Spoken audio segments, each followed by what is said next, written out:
Sacré matin. Sacré matin. Avec Cyril Bojico. Salut, je suis Cyril Bojico. Installez-vous, le show commence. Sacré matin, 6h, 9h.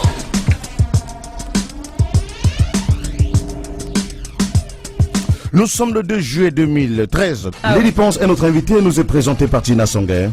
Alors, bonjour Lady Ponce. Bonjour Tina. De son vrai nom, Adèle Rufine Gono, Lady Ponce est une artiste dont le talent n'est plus à démontrer. Auteur, compositeur et interprète, c'est dans les associations communautaires que la diva camerounaise débute son aventure musicale. Ensuite vont suivre les chorales et les cabarets dans lesquels elle va s'outiller et ainsi incruster ses marques dans le milieu artistique. Notons cependant qu'âgée de 16 ans et en pleine crise d'adolescence, la jeune femme va toucher du doigt l'amertume de la vie qui se traduit par le décès de sa mère dans ce cas-ci. Moralement désaxée, la diva migre donc vers Yaoundé et s'installe à Essos dans le domaine familial aux côtés de ses frères aînés, déterminés à faire dans la chanson, mais le caractère tenace de la tristesse lui emboîte encore le pas avec le décès de son père 6 ans plus tard. À la suite de son inscription à la chorale de la chapelle des Sauces, elle s'engage également dans un groupe congolais et commence à se produire dans un cabaret au Cansonel. Elle a ainsi roulé sa bosse, Lady Ponce, et c'est le moins qu'on puisse dire. C'est en 2004 que la diva toque aux portes des studios pour la réalisation de son illustre album Le Ventre, qui va la sacrer princesse du Bikutsi. Aujourd'hui, Lady Ponce est comblée, car à la fois mère de plusieurs enfants et album à succès, elle a fait le tour du monde dans le cadre de son métier. Plusieurs jeunes Camerounais s'identifient à elle, celle à qui la voix a tout donné. Vous avez dit penser, eh bien, elle continue de penser nos cœurs, notamment grâce à son featuring avec John Duchamp. Lady Ponce, bienvenue dans les studios de Radio Balafon. Merci.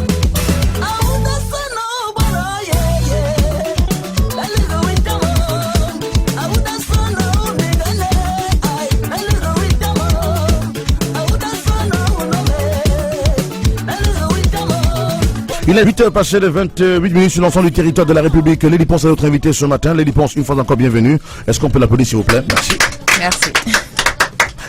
De moins en moins on parle de toi. C'est vrai que tu as à un moment donné défrayé la chronique, l'actualité, les faits divers, dans tout ce qui a pu circuler comme message sur Internet, sur les radios et dans quelques journaux. Et on n'a pas eu de tes nouvelles. Aujourd'hui tu réapparais, tu es au Cameroun depuis quelques temps, tu es en chantier, tu as des projets que tu dois réaliser. On parle également de cette sortie avec John Duchamp. Déjà félicitations pour ce duo. Je ne sais pas s'il est vrai, j'en ai entendu parler. Est-ce que c'est vrai, ce duo avec John Duchamp? Oui, c'est vrai, c'est fini depuis. Alors qu'est-ce qui t'a amené vers ce duo-là? Qui est allé vers l'autre? C'est John Duchamp. Déjà, la première fois j'ai vu John Duchamp, le courant est passé tout de suite. Et c'est comme ça qu'il me propose une chanson. Et déjà, comme il connaissait mon passé, mon petit passage dans des ordres, je devais être ça. Et c'est comme ça qu'il me propose ce chant. Il me dit j'aimerais, parce que cette chanson ressemble un peu à ta vie, où les gens pensent que pour réussir, il faut être dans des cercles, pour être machin. Est-ce que tu es dans une secte, toi? Oh là là. Tu es dans les cercles, là? Est-ce que tu n'es pas dans le cercle de ces gens-là qui vendent de la chair humaine, comme ça s'est raconté à un moment donné? Alors, ma secte à moi, c'est le don que Dieu m'a donné. Donc, si les gens peuvent voir ça comme une secte. Mais... Donc, je dis, Dieu m'a gâté, il m'a donné le don et il m'a donné ce petit succès. Et ce petit succès, si ça énerve les gens, tant pis, c'est parce que... Mais tu as été, il n'y a pas que ça qu'on a eu à dire de toi, on a eu à dire pas mal de choses de toi. Alors, quand tu es entré dans la musique, tu as quand même été, toi aussi mélomane, tu as écouté les musiques des autres de tes aînés, de tes grandes sœurs, les Catino et autres, les chanteurs là ici qui t'ont dévancé dans la production musicale et dans le succès en tant qu'artiste chanteuse de Bikutsi, Gradeka et autres sur le plan du Makossa ou d'autres, Jocelyne Nabil à l'international. Alors, tu as aimé la musique, mais quand tu entres dans le showbiz, est-ce que tu savais que là où il y a succès, il y a procès? Est-ce que tu le savais? Ah non, je ne le savais pas. Tu as été surprise. Maintenant, tu vis ce que tous les autres vivent, non? Oui, j'ai... Et comment tu gères ça? Tout ce qu'on raconte de toi, à gauche et à droite, pour ceux qui ne te connaissent pas, qui racontent des choses sur toi, ou ceux qui veulent te nuire? Alors, au début de la carrière, c'est pas évident, parce que je me rappelle à mon tout premier album, on avait dit j'étais la femme de Mongo Faya. Et j'ai même pas de mon vrai âge, j'ai même pas encore 35 ans. Alors, ils ont dit, j'étais la femme de mon Faya. Après, j'avais tué mon père et ma mère.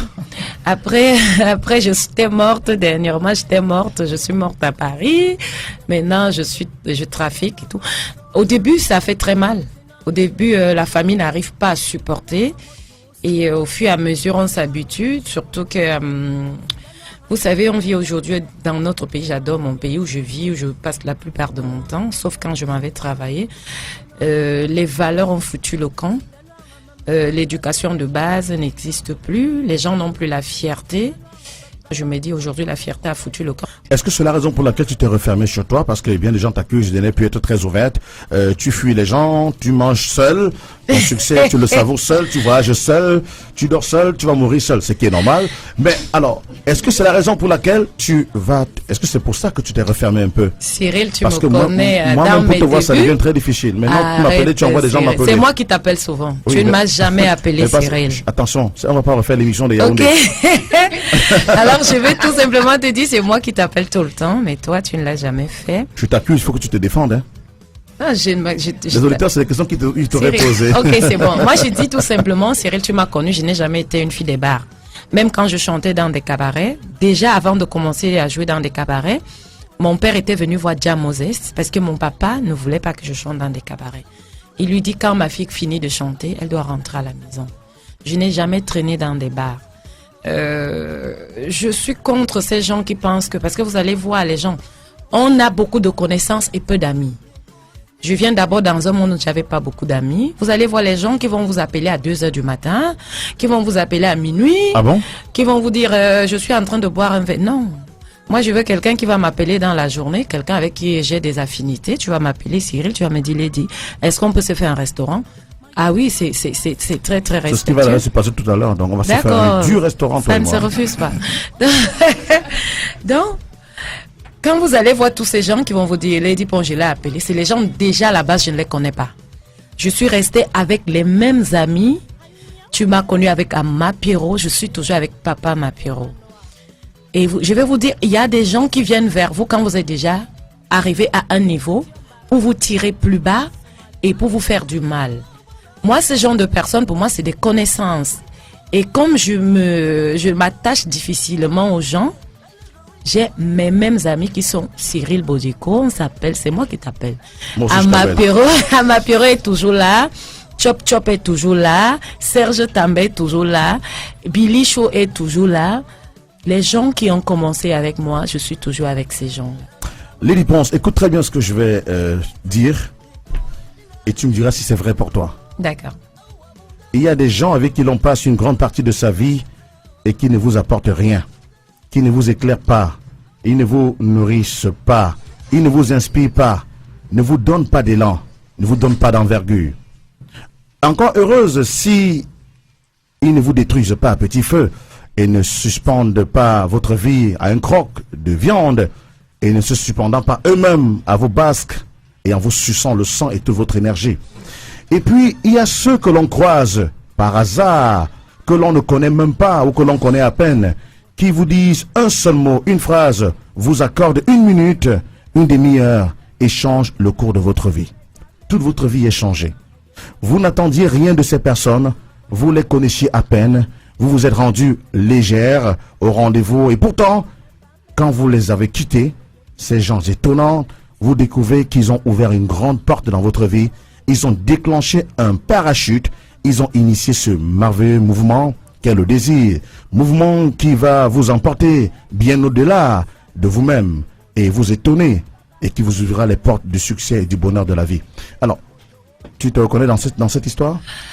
Je me reconnais pas vraiment dans cette histoire, mais Des gens qui sont arrivés dans ta vie comme ça, brièvement, mais qui t'ont ouvert une porte. oui, oui, mais moi je mélange les deux gens parce que les deux personnes parce que il faut toujours avoir aussi ceux qui vont vous amener un peu bas parce que ces gens-là vous permettent de mûrir et de grandir.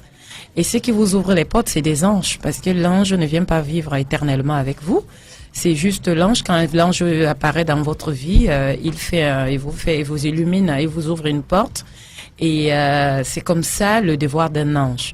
Et les autres qui vous tirent en bas, on est appelé à vivre avec la vie. C'est le monde, c'est la terre. Donc, c'est comme ça que moi je vois